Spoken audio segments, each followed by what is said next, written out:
होलिका दहन के उपाय। नमस्कार भाइयों बहनों, जय माँ गायत्री। आप सभी का मेरे YouTube चैनल शुभकर्मा ही अष्टों में स्वागत है। आज के इस वीडियो में जानेंगे होलिका दहन में क्या डालने से किस फल की प्राप्ति होती है। होलिका दहन में प्रत्येक व्यक्ति जब पूजन करने जाता है तो वह अपनी श्रद्धा के अनुसार अलग अलग चीजों को होलिका दहन में चढ़ाता है, लेकिन इन चीजों को चढ़ाने से क्या लाभ होता है, इसके बारे में कई लोग जानते हैं और कई लोग शायद नहीं जानते हैं। तो आज की इस वीडियो में यही जानेंगे कि होलिका दहन में किस वस्तु को चढ़ाने से किस फल की प्राप्ति होती है। 2025 में होलिका दहन का जो त्योहार है वह 13 मार्च दिन गुरुवार के दिन होलिका दहन का जो प्रोग्राम है वह संपन्न होने जा रहा है। और होलिका दहन पर सुख समृद्धि के लिए कई अलग अलग उपाय भी बताए जाते हैं। इस दिन परिवार के प्रत्येक सदस्य को होलिका दहन में कुछ ना कुछ चीजें अवश्य ही डालना चाहिए। इस दिन कई स्थानों पर होलिका की आग में हरा चना भूनकर प्रसाद के रूप में खाया जाता है। आप सभी से विनम्र निवेदन है, अगर आप मेरे चैनल पर पहली बार आए हैं तो प्लीज वीडियो को लाइक, चैनल को सब्सक्राइब और वीडियो को ज्यादा से ज्यादा शेयर अवश्य करें, ताकि आपके साथ साथ आपके अपने भी इस वीडियो को देखकर सुनकर जानकारी प्राप्त कर सके और लाभ प्राप्त कर सकें। तो जानते हैं कि पहली चीज ऐसी क्या है जिसको चढ़ाने से किस फल की प्राप्ति होती है। होलिका दहन में जौ और गेहूं की बालियां जो भी व्यक्ति चढ़ाता है उसे किस फल की प्राप्ति होती है। होलिका की अग्नि में जौ और गेहूं की बालियां डालने से घर में सुख समृद्धि आती है। यह उपाय अन्न की देवी अन्नपूर्णा को प्रसन्न करता है। जो अन्न की देवी है वह माता पार्वती, उनकी प्रसन्नता के लिए यह उपाय किया जाता है। माना जाता है कि जो भी व्यक्ति अग्नि में जौ और गेहूं की बालियां होलिका दहन में चढ़ाता है उसके घर कभी भी अन्न और धन की कमी नहीं होती। वहीं आपने देखा होगा कि ज्यादातर लोग होलिका दहन में नारियल चढ़ाते हैं, लेकिन इसके पीछे लाभ क्या है वह जानते हैं। माना जाता है कि होलिका दहन के समय सूखा नारियल डालने से माता लक्ष्मी बेहद प्रसन्न होती हैं और घर में सुख समृद्धि आती है। माता लक्ष्मी के आशीर्वाद प्राप्ति के लिए होलिका दहन में नारियल चढ़ाना चाहिए। और इसी के साथ अगर नारियल चढ़ाते हैं तो यह नकारात्मक ऊर्जा को भी दूर करता है। तीसरी चीज है चांदी या तांबे के कलश से जल और गुलाल चढ़ाना। होलिका की अग्नि में चांदी या तांबे के कलश से जल और गुलाल जरूर चढ़ाना चाहिए।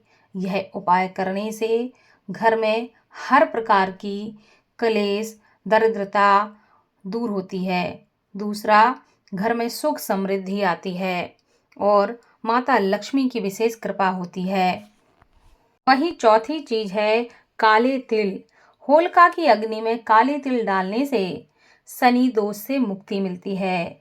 शनि, राहु, केतु यह सब शांत होते हैं, क्योंकि यही वह ग्रह है जो जीवन में हर जगह व्यक्ति की लाइफ में रुकावट को पैदा करते हैं।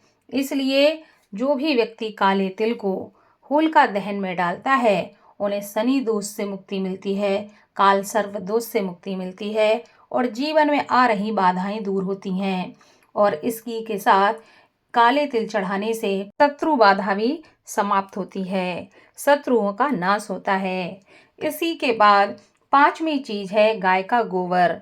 होलिका की अग्नि में गाय का गोबर डालने से घर में सुख समृद्धि आती है। यानी कि गाय के गोबर के जो उपले बनाए जाते हैं और होलिका दहन में चढ़ाए जाते हैं, यह इसीलिए किया जाता है। होलिका दहन में गाय के उपले जब चढ़ाए जाते हैं तो ऐसा करने से घर में सुख समृद्धि तो आती ही है, साथ ही इस उपाय को करने से वातावरण भी शुद्ध होता है। छठवीं चीज है सरसों के दाने। होलिका दहन के समय सरसों के दाने डालने से बुरी नजर से बचाव होता है। जो भी नकारात्मक ऊर्जा होती है वह दूर होती है। अगर किसी को नजर लगी हो तो अपने ऊपर से 7 बार उतार कर उसे होलिका दहन में डाल देना चाहिए। ऐसा करने से हर प्रकार की नज़र दोष समाप्त होती है। यह उपाय बच्चों को बुरी नज़र से बचाने में विशेष सहायक होता है। साथ ही 7वें उपाय में होलिका दहन के समय पान, सुपारी और गुड़ डालने से भगवान विष्णु बेहद प्रसन्न होते हैं और भक्तों को अपना आशीर्वाद देते हैं। जीवन में सुख, समृद्धि और शांति बनी रहे, इसके लिए होलिका दहन में पान, सुपारी और गुड़ अवश्य चढ़ाना चाहिए। ऐसा करने से भगवान लक्ष्मी नारायण की विशेष कृपा बनी रहती है। अब जानते हैं कि होलिका दहन में अक्षत और ताजे फूल चढ़ाने से क्या होता है। होलिका दहन में अक्षत और ताजे फूल डालने से माता लक्ष्मी की कृपा प्राप्त होती है और जीवन में सुख, समृद्धि के साथ सकारात्मक ऊर्जा का संचार होता है। जीवन में तरक्की के रास्ते खुलते हैं, हर प्रकार से धन वैभव की प्राप्ति होती है। अगले उपाय में जानते हैं कि लौंग और कपूर होलिका दहन में चढ़ाने से क्या होता है। होलिका दहन के समय लौंग और कपूर डालने से घर में सकारात्मक ऊर्जा का संचार होता है और हमारे आसपास जितने भी हानिकारक कीटाणु होते हैं वह नष्ट होकर सकारात्मक ऊर्जा में परिवर्तित हो जाते हैं। यह उपाय घर में शांति, सद्भाव बनाए रखने के लिए किया जाता है। माना जाता है कि इन छोटे छोटे उपायों को करने से जीवन में धीरे धीरे बदलाव आता है। होलिका दहन में रोली, अक्षत, फल, फूल, माला, हल्दी, मूंग, गुड़, गुलाल, रंग, 7 प्रकार के अनाज, गेहूं की बालियां, गन्ना और चना चढ़ाना चाहिए। साथ ही ठंडी होली पर कलावा लपेटते हुए परिक्रमा करनी चाहिए 5 या 7 बार। ऐसा करने से भगवान नरसिंह की कृपा होती है, जीवन में सुख समृद्धि होती है, शत्रु बाधा दूर होती है, जीवन के हर क्षेत्र में प्रगति के रास्ते खुलते हैं। तो होलिका दहन में अलग अलग चीज चढ़ाने का अलग अलग महत्व बताया गया है, इसलिए इन बातों का ध्यान रखें। साथ ही ज्योतिष शास्त्र के अनुसार होलिका दहन की अग्नि में सफेद चीजें डालना वर्जित है।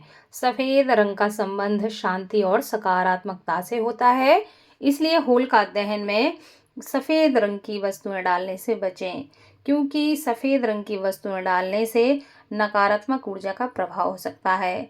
इससे घर में संकट और परेशानियां आ सकती हैं।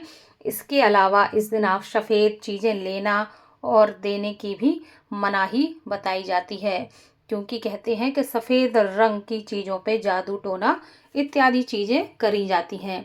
इस दिन सफेद रंग से बचना चाहिए ताकि घर में सुख समृद्धि बनी रहे और आपके जीवन में नकारात्मकता का प्रभाव ना पड़े। सफेद चीजों में आप चावल को चढ़ा सकते हैं, लेकिन चावल चढ़ाते समय भी आपको एक बात का विशेष ध्यान रखना चाहिए कि चावल टूटे फूटे नहीं होने चाहिए, साबुत चावल ही चढ़ाने चाहिए।